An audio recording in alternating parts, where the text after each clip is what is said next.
강화도 편 이제 두 번째 시간 시작하도록 하겠습니다. 이 강화도 교동도에 유배 온 사람 중에 또 한 분 핫한 분 누구죠? 바로 광해입니다. 광해는 왕위에 오르고 나서 친형 임해군을 유배 보냅니다. 아니 형을 유배 보냅니까? 이건 큰 문제가 되진 않았습니다. 임해군의 행실이 워낙 방탕하고 포악했기 때문에 이 형을 유배한 일은 큰 문제가 안 됐습니다. 그리고 임해군은 이곳 교동도로 유배온 다음에 사사됩니다. 선조의 막둥이 영창대군이 바로 선조가 늦게 결혼해가지고 낳은 진짜 적자였는데요. 이 영창대군을 폐선시키고 강화도 이곳 교동도로 유배 보냅니다. 그때 영창대군의 나이가 9살이었습니다. 어린 영창대군의 죄목은 놀랍게도 영모죄입니다. 그래서 이 강화에 위리안치 되었다가 바로 강화 부사에 의해서 죽임을 당합니다. 이 영창대군 바로 위에 정명공주가 있었는데요. 광해군은 이 정명공주한테는 따뜻하게 대해줬는데 이 영창대군에게는 매우 차가웠다고 합니다. 여차하며 왕위를 빼앗길 수도 있기 때문에 불안했던 것 같습니다. 그리고 광해군에게는 계모이지만 어머니인 임목대비를 서궁으로 강등시키고 유폐시켰습니다. 근데 정말 광해군은 상상도 못했겠죠. 광해군이 다른 사람을 이 교동도로 유배를 보냈었는데 본인이 직접 이렇게 교동도로 유배돼서 14년을 이곳에서 살게 될 줄은 아마도 꿈에도 생각 못했겠죠. 그리고 나중에 제주도로 옮겨져서 제주도에서 생을 마감합니다. 광해군은 이 재위 기간보다 유배 가서 산 시간이 더 많았는데요. 인조 반정이 있었을 때 광해군 어떻게 했습니까? 이 반정이 야밤에 궁궐로 기습해 들어가서 바로 접수되는 바람에 이 손쓸 틈도 없이 광해군도 담을 넘어서 탈출해서 의관의 집에 숨었는데 그 의관이 고변하는 바람에 바로 잡힙니다. 그리고 임목대비 앞에 끌려가는데요. 사실 임목대비는 광해군보다도 9살이 아래지만 어머니는 어머니죠. 10년 동안이나 서궁에서 유폐당해서 꼼짝 못하고 있었는데 게다가 자기 친아들이 유배돼서 이렇게 죽게 됐으니 광해가 얼마나 미웠을지 상상이 안 갑니다. 광해의 제목은 36가지나 됐는데요. 이 유배지에 혼자 간 게 아니라 부인과 아들, 며느리까지 같이 유배 생활을 하게 됩니다. 교동도의 유배는 바로 위리안치였는데요. 정말 집 밖으로 나갈 수 없게 이 사방팔방이 다 막혀 있었고 완전 감옥살이나 마찬가지였죠. 근데 유배 온 지 2달 만에 아들이랑 며느리가 이 도망가려고 인도하고 가위로 갔다가 20m나 땅굴을 파서 탈출을 기도합니다. 정말 쇼생크 탈출이었는데요. 이게 들킵니다. 며느리는 나무 위에서 망보다가 떨어지고요. 이 아들은 사약을 받게 되고요. 며느리도 바로 목매서 자살합니다. 이 때문에 부인도 화병으로 사망하게 되는데요. 그래서 이후에 광해군의 생활이 어떠했을지 정말 끔찍한 유배 생활이 됐을 것 같습니다.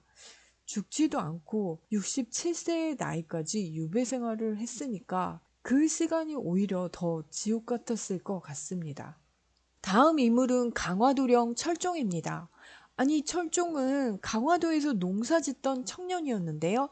이름이 이원범이었습니다. 이 순박한 시골 청년은 궁궐 근처도 안 가봤는데 어떻게 갑자기 왕이 됐습니까? 네, 드라마 여러분 철인왕후 기억하시나요?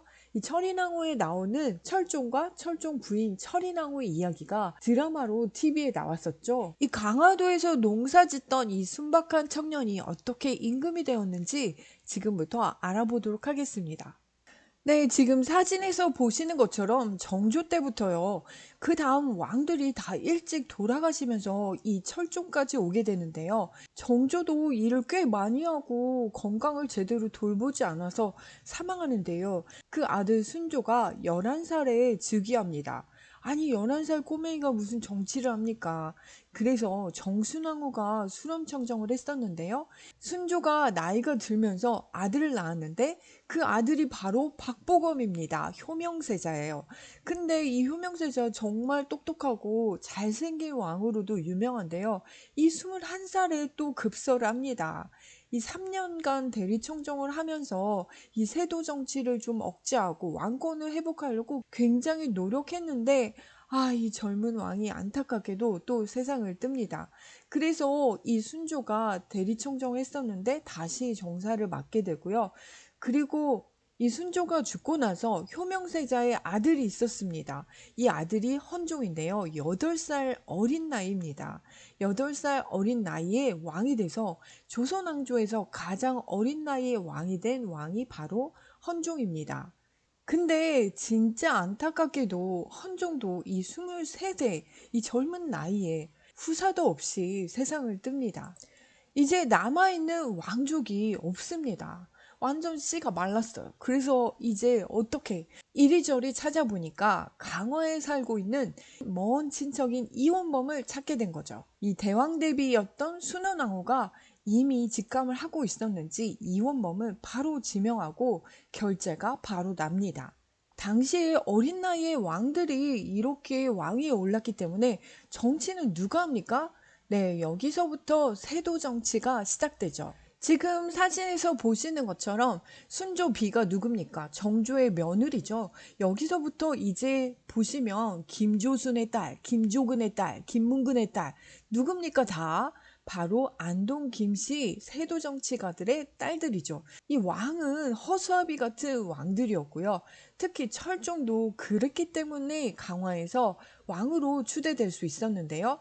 이 강화에서 나무꾼하고 농사 짓던 이 철종 도대체 어떤 인물이었을까요? 지금 사진은 강화 행렬도입니다. 이 영의정이었던 정원용이 이원범을 한양으로 모셔가기 위해서 이렇게 간 것을 그림으로 그렸는데요.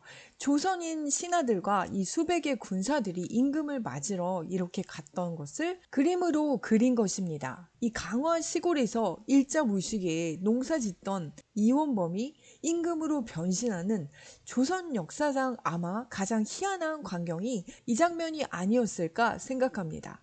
어떤 사람들은 신데렐라 스토리 같은 이야기다 이렇게 이야기할 수도 있겠는데요. 이원범이 정말 행복했을지는 끝까지 보시고 여러분이 판단해 주세요. 이 철종의 아버지는요, 유배돼서 강화도 교동도에 40년을 유배 생활을 했습니다. 이게 죄명이 영모죄인데요. 왕족들은 혹시라도 반정이나 이런 게 있을 수 있어서 살아남기가 어려웠는데요. 역시 철종의 아버지도 마찬가지였습니다. 게다가 큰아들이었던 이원경은 영모죄로 사사되고요. 이원범은 셋째였는데요. 둘째 형은 또 병으로 죽습니다. 그래서 이곳에서 농사 짓고 끼니도 때우기 어렵게 살았다고 합니다. 그런데 갑자기 막 병사들이 오고 하니까 이원범은 또 영모죄로 자신도 잡혀가는 줄 알고 도망까지 갔었다고 합니다. 지금 사진으로 보시는 거는 강화읍에 있는 용흥궁입니다. 강화도령 철종이 지냈다는 집인데요. 아니, 집 되게 좋은데요? 끼니를 걱정하다니요. 아닙니다. 이거는 나중에 이제 왕이었기 때문에 집을 수리해서 좋은 집으로 만든 거고요. 이원범이 살던 곳은 초가집이었고요. 철종 외가가 근처에 있었다고 합니다. 이 철종의 궁궐 생활은 어떠했을까요? 드라마에서 나오는 장면을 조금만 볼게요.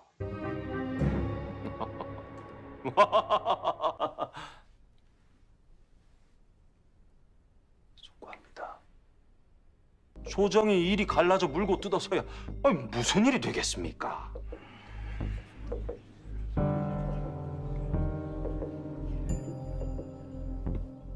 그렇지요. 여러분이 잠깐 보셨지만 이 철종이 눈칫밥을 먹는 거 보이시나요? 이 순원왕후와 김자근의 눈치를 지금 보고 있는데요. 철종의 궁궐 생활이 편해 보이지가 않습니다. 자기를 왕으로 만들어준 이 순원왕후와 안동김씨 세도가들의 눈치를 볼 수밖에 없습니다.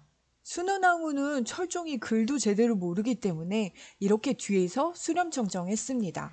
근데 수렴청정 기간은 3년이었고요. 그 다음부터는 친정을 실시했지만 그래도 철종이 혼자 할 수 있는 일은 아무것도 없었습니다. 게다가 부인이 누굽니까? 바로 안동 김씨 김문근의 딸입니다. 철인왕후였는데요. 아니 드라마 철인왕후랑 좀 다른가요? 드라마랑 당연히 좀 다르죠.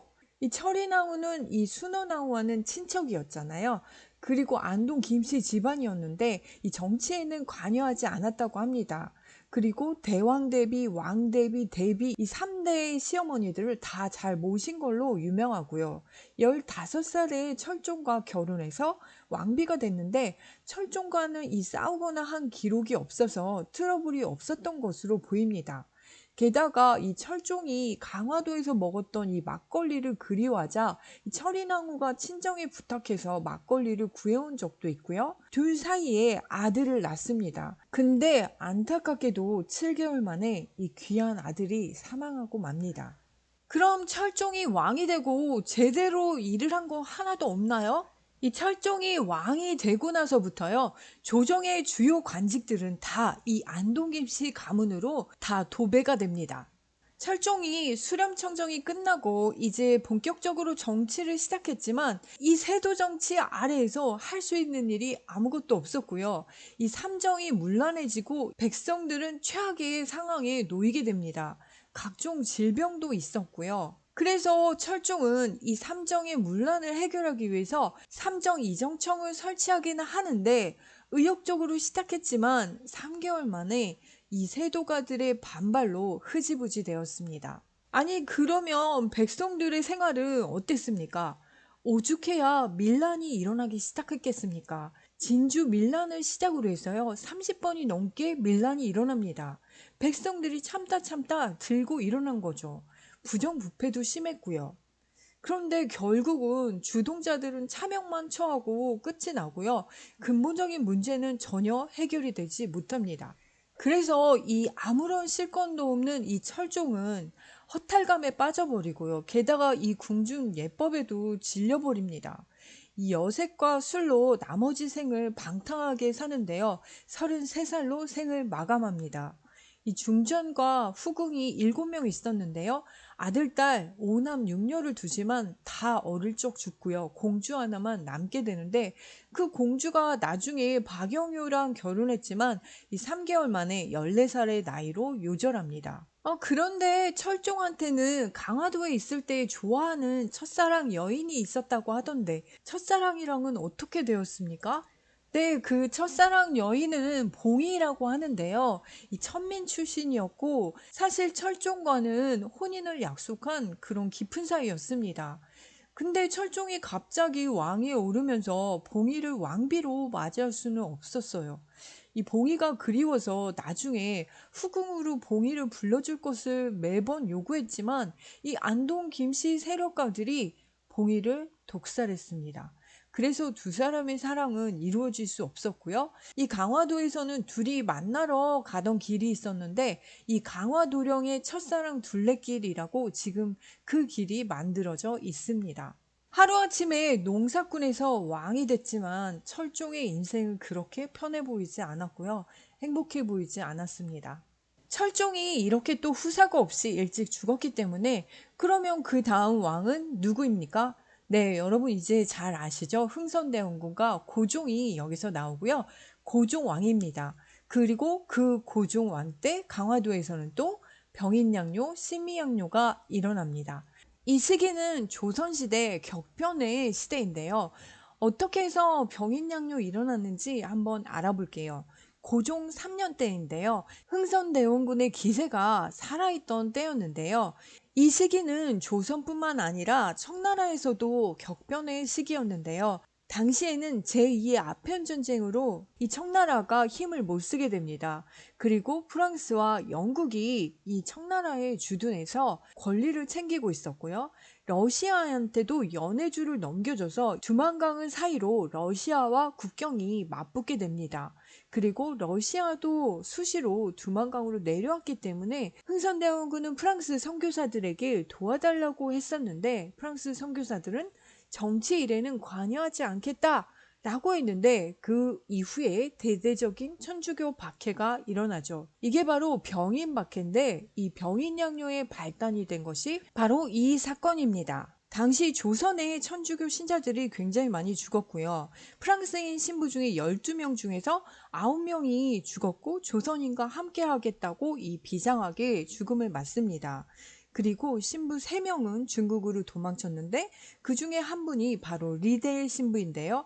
이분이 프랑스 함대 로즈 제독에게 이 상황을 알렸고 이 프랑스 국민의 죽음을 외면할 수 없다라는 입장을 가지고 나폴레옹 3세의 명령서를 가지고 조선을 침공합니다. 이게 바로 병인 양요입니다. 로즈 제독은요, 프랑스 함대 3척을 가지고 한강을 거슬러서 양화진까지 오게 되는데요. 이 오는 동안 조선은 구경만 하고 아무런 일도 일어나지 않았어요. 이 로즈 제독은요, 조선이 자신들을 공격할 것이 틀림없다라고 생각해서 정말 만반의 준비를 하고 있었는데 조선인의 태도는 너무나 호의적이었죠. 이런저런 이유로 프랑스 함대는 이 강화도 백기를 조사하고 바로 퇴각해서 돌아갑니다. 그리고 한 달 뒤에 프랑스 해군이 다시 이번에는 군함 7척과 1,500명의 군사를 이끌고 조선을 침공합니다. 그 침공한 곳이 갑곡진인데요. 그 맞은편 김포의 강화산성을 무너뜨리고요. 강화도는 맥없이 무너집니다. 곧바로 이 강화도가 프랑스 해군의 순하기에 들어갔는데요. 조선의 배를 보이는 대로 포격하고 격침했습니다. 아니 그럼 우리 조선의 군인들은 뭐하고 있는 겁니까? 조선에서는 급하게 지원군을 급파했지만 이 강화도에 들어갈 엄두를 내지 못했습니다. 왜냐하면 프랑스군의 화력이 너무나 셌거든요. 이 프랑스군은 강화도 민가를 비롯해서요, 이 주요 방어 진지를 차례차례 무너뜨립니다. 그런데 정족산성에서 예상치 못한 접전을 합니다. 여기에 누가 있었냐? 바로 양헌수 장군 부대인데요. 이 무기는 우리가 훨씬 약했기 때문에 지형을 이용해서 매복하고 기습해서 새벽 2시까지 전투가 벌어졌는데요. 프랑스군은 여기서 물러나게 됩니다.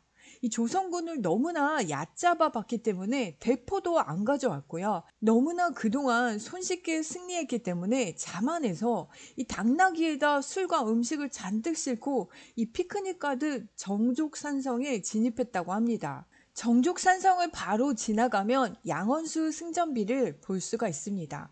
그리고 조금만 더 가면 전등사가 보이는데요. 이 전등사 절이 이쁘니까 꼭 한번 가셨으면 좋겠습니다. 이 로즈 제독의 이 프랑스 원정군은 이렇게 조선에서 철수합니다. 이 병인 양요의 이것이 대략적인 전개인데요. 프랑스 군들이 격분해서 복수전을 하자 이렇게도 주장했지만 로즈 제독은 퇴각을 고집했다고 합니다. 근데 프랑스 군이 철수하면서 가져간 게 있죠. 엄청나게 우리나라 문화재를 다 휩쓸어 갑니다. 이게 바로 이 왕실 도서관인 외규장각의 문화재인데요. 5천여 권의 책들이 있었고요. 나라의 행사를 기록한 의계가 있었는데 이게 340권인데 이걸 가져가고 나머지 책은 다 불태웠다고 합니다. 또 민가도 약탈했고요.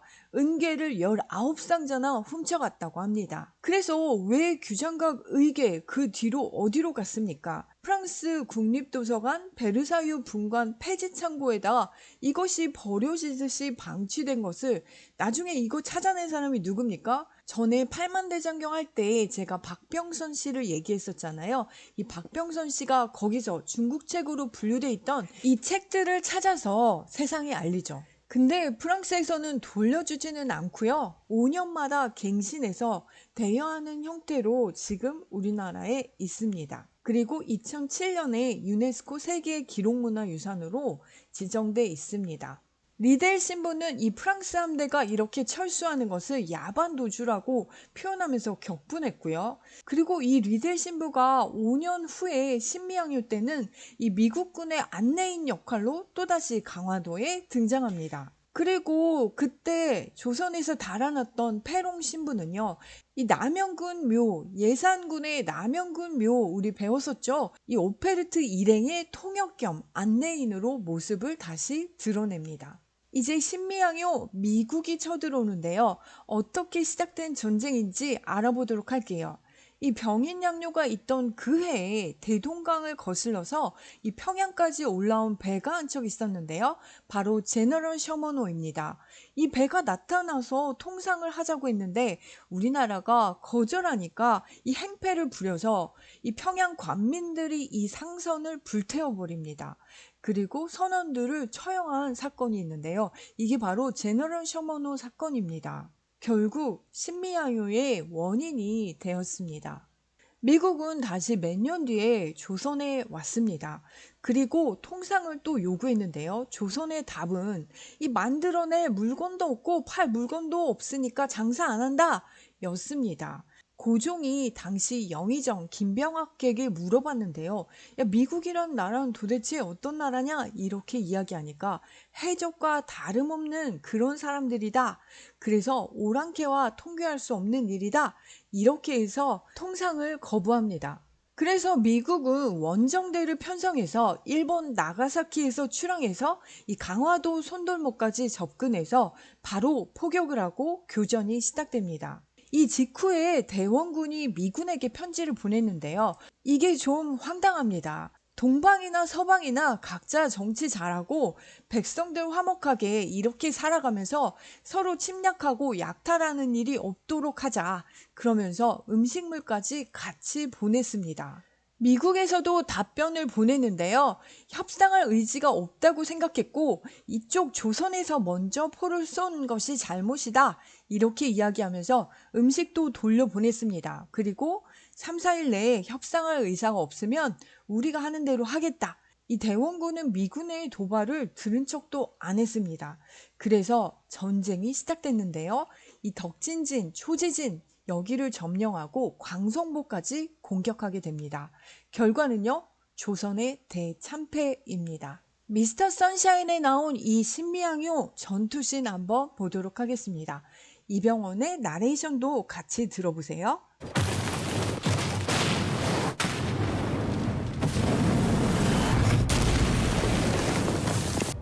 정신 차려 새끼 말벌! Despite being on the verge of losing, there has not been a single deserter.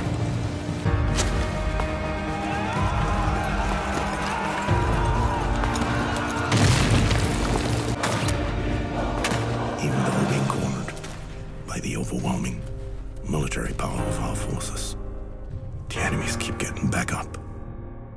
Time and time again, under the battle flag of their general. Those with broken spears and swords are putting up a fight by throwing stones and soil. I've never witnessed such a raging and fierce battle. 이 드라마 미스터 선샤인은요, 역사적인 고증을 철저히 했고요. 이 전투씬이 벌어졌다면 정말 이렇게 벌어졌을 것 같습니다. 이 3일 동안 교전이 이루어졌고요. 우리나라 병력은요, 제대로 된 무기도 없었고, 이 강력한 이 신식 화기로 무장한 이 미군들을 어떻게 이기겠습니까? 질 수밖에 없는 전쟁이었는데요. 당시 이 전쟁에 대해서는요, 미국의 시카고 트리뷴지에서는 뭐라고 했냐면 이교도와의 작은 전쟁이라고 헤드라인을 달았습니다. 그런데 이 전쟁에서 미군들이 깜짝 놀란 게 있었다고 하죠. 이 패배가 뻔해 보이는 이 상황에서도 조선군이 한 명의 탈영병도 없었다고 합니다. 미군이 압도적으로 이기고 있는 상황에서도 무기가 없는 자들은 돌을 던지고 흙을 뿌려서 저항했다라는 기록이 있습니다. 이 생포된 패잔병들은요, 미군을 노려보고 투신 자살하는 이도 있었고요. 수많은 전쟁을 치러온 미군들에게요, 이 조선군들은 공포 그 자체였다고 합니다. 광성보를 함락한 이후에도요, 조선군들은 계속해서 야간 기습을 했고요. 결국 미군 해군함정 한 척을 무너뜨립니다. 그리고 미군은요, 아무래도 한양까지 점령하는 거 이건 좀 무리가 있겠다 생각해서 바로 철군해 버립니다. 미군은 전투 중에 다친 조선인들을 압송해서 군함에 태워갔는데요. 아마 이 포로들을 담보로 해서 조선과 협상할 계획이었던 것 같습니다. 그래서 미군은요, 조선 측에 이 포로와 환자들을 데려가라고 이렇게 이야기했는데요. 돌아온 조선 측 대답은 냉담했습니다. 이 포로가 된 인간들은 불충한 인간이니까 너희들이 죽이건 말건 마음대로 하라라는 것이었습니다. 드라마 미스터 선샤인을 봤을 때 이 장면을 봤거든요. 그래서 저는 이거는 이제 재미를 위해서 각색한 것이다 라고 생각했는데 아니고 실제였습니다. 이 미국의 역사 사진에까지 나오는 이 조선인 포로들은요, 결국 전원 조선으로 송환되었고, 미군들은 오히려 걱정했다고 합니다. 이들을 보내면 조선에서 죽이는 것이 아닐까 걱정했다고 하는데요. 이 병사들의 숫자는 14명이었고요. 다행히 무사했던 것 같습니다. 지금 사진에서 보시는 것처럼 이 오른쪽에 있는 조선인은 이 빈병과 신문을 선물로 받아왔다고 합니다.